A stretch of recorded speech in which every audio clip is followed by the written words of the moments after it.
Je sais à quel point il peut être frustrant d'essayer technique sur technique sans obtenir de résultats concrets sur comment créer une habitude. Des livres de développement personnel, des programmes de coaching, vous avez tout testé. Et pourtant, votre vie reste figée. Vous vous demandiez sûrement pourquoi personne ne partageait le véritable secret des habitudes. Eh bien c'est chose faite. Le célèbre Nir Eyal va vous révéler la méthode ultime pour hacker votre cerveau et vous transformer pour de bon. Armé d'outils et de connaissances scientifiques, il va vous dévoiler comment activer efficacement les bons leviers neuronaux pour créer de nouvelles habitudes pour reprendre le contrôle de votre vie. J'avais un terrible trac. D'accord, mais je suis conférencier professionnel pour gagner ma vie. Donc ça craint un petit peu, n'est-ce pas? Et j'avais l'habitude de, chaque fois que je montais sur scène, je ressentais ces signaux que mon corps m'envoyait. Vous savez, le cœur qui bat, les mains moites, et rien qu'en y repensant en ce moment, je peux le ressentir. Vous savez, le stress, la pression, je commençais à devenir nerveux et à dire « Oh mon Dieu, vous savez, les gens vont voir que je transpire des aisselles, que mon front est recouvert de sueur. Je ne vais pas réussir à parler correctement. Les gens vont voir que j'écorche mes mots. Je vais vraiment passer pour un imbécile. » Donc je ruminais les aspects négatifs de ces sentiments, et tout ce que je voulais c'était de foutre le camp. Juste avant de monter sur scène, je priais secrètement pour que le système audiovisuel se mette à planter. Juste avant de monter sur scène, comme ça je n'aurais pas à parler. La conférence sera annulée. Sauf que ça ne m'était d'aucune utilité. Je cherchais une échappatoire et j'aurais tout fait pour sortir de scène, mais voilà le truc. Quand j'ai commencé à réimaginer ces déclencheurs, et que j'ai commencé à les voir comme « Attends une minute. Non, cet inconfort est une bénédiction. » Quand je ressens mon cœur se mettre à battre de plus en plus vite, ça ne veut pas dire que je vais me tromper ou que je suis nerveux. Ça veut juste dire que j'améliore mon jeu. Mon corps augmente mon rythme cardiaque pour que mon cerveau obtienne plus d'oxygène, afin que je puisse livrer le meilleur discours possible. Et c'est là que j'ai commencé à changer la manière dont je me parlais à moi-même, afin de réimaginer mes déclencheurs internes pour pouvoir livrer les meilleures performances possibles.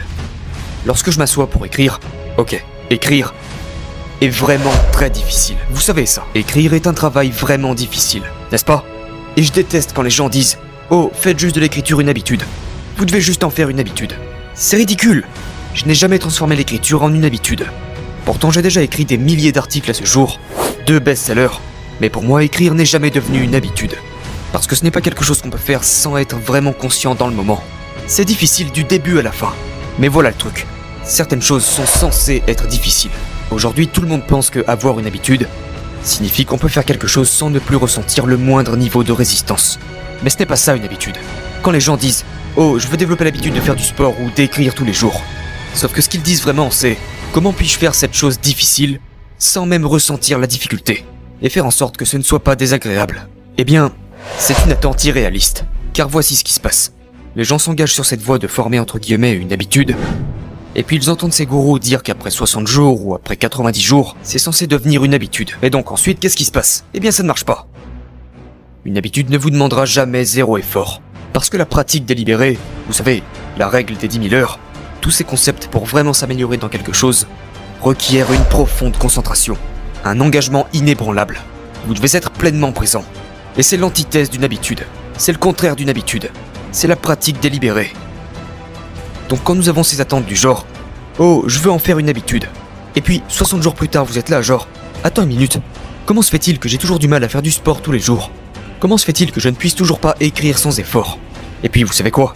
Ils ne blâment même pas l'auteur du livre qui leur a donné une mauvaise technique. Non, ils se blâment eux-mêmes. Ils se disent « Oh, je dois être mauvais, je dois être moins bon que les autres, il doit y avoir quelque chose qui ne va pas chez moi. » Et ils se retrouvent dans une situation bien pire que quand ils ont commencé.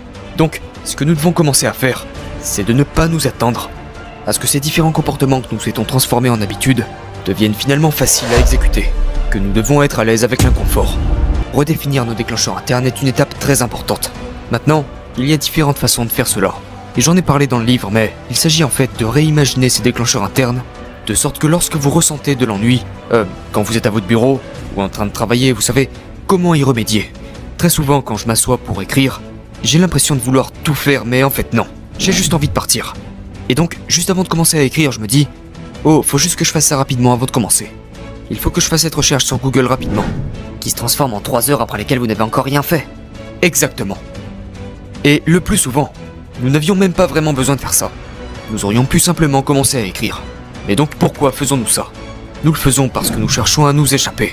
Sauf que si nous continuons à ne pas regarder en face ce fait, Si nous continuons à penser « Oh, j'ai vraiment besoin de chercher ça sur Google » ou de me renseigner sur cette étude ou de parcourir ce livre pour que je puisse l'incorporer à mon écriture, si nous ne réalisons pas la vraie raison pour laquelle nous cherchons cet échappatoire, nous allons finir par croire ce mensonge qui nous mène à la distraction.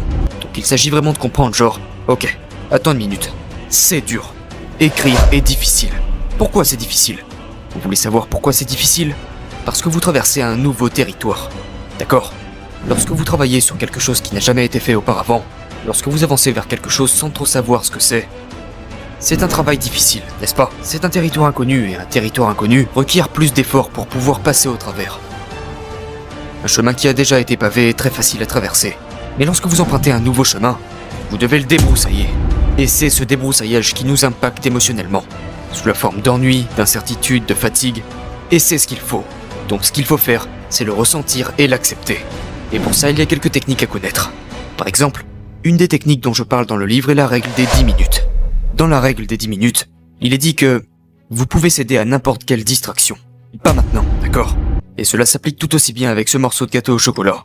Parce que vous savez que vous ne devez pas le prendre si vous essayez de perdre du poids. Pareil avec la cigarette si vous essayez de ne plus fumer. Pareil avec les réseaux sociaux ou les emails. Quand vous savez qu'à la place vous devez travailler sur quelque chose d'important. Donc la règle des 10 minutes dit que je pourrais céder à cette distraction, mais seulement dans 10 minutes à partir de maintenant. Et la première chose que les gens disent quand ils entendent parler de cette règle, c'est « Mais pourquoi ne dites-vous tout simplement pas non ? Mais pourquoi ne vous en privez-vous pas tout simplement complètement ?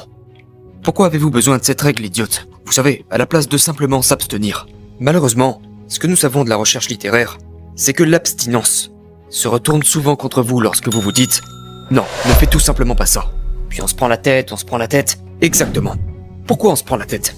Parce que cette technique que vous connaissez, la technique d'abstinence totale, c'est comme tirer sur un élastique. Si vous avez un élastique, et que vous tirez dessus, et que vous tirez, au bout d'un moment, vous ne pouvez plus tirer et l'élastique va casser. Sauf que ça ne va pas seulement revenir là où vous avez commencé à tirer, non, ça va ricocher à travers la pièce.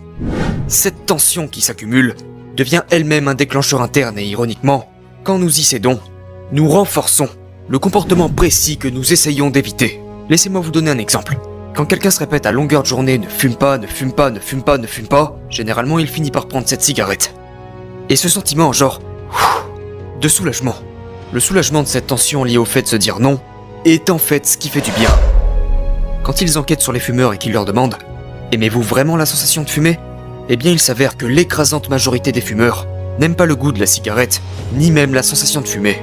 Ce qu'ils aiment, ce à quoi ils s'habituent, ce à quoi ils sont devenus accros, n'est en fait pas la nicotine.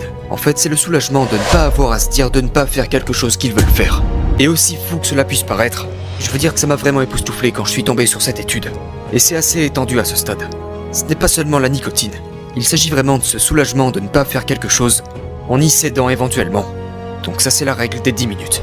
Ouais, il ne s'agit pas de dire non, mais juste pas maintenant. Ce n'est pas dire non, c'est dire pas encore.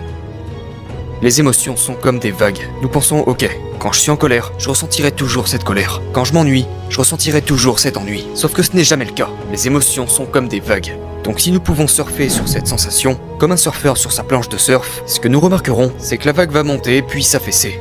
Donc accordons-nous juste 10 minutes. Juste pour, ok, qu'est-ce que je ressens là ? Ok, je suis frustré. Pourquoi est-ce que je suis frustré ?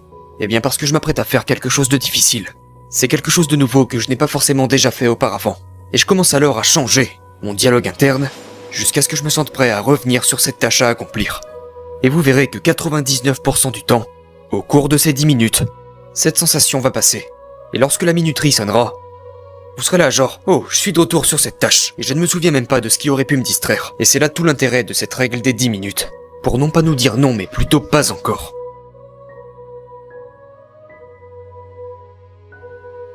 La victoire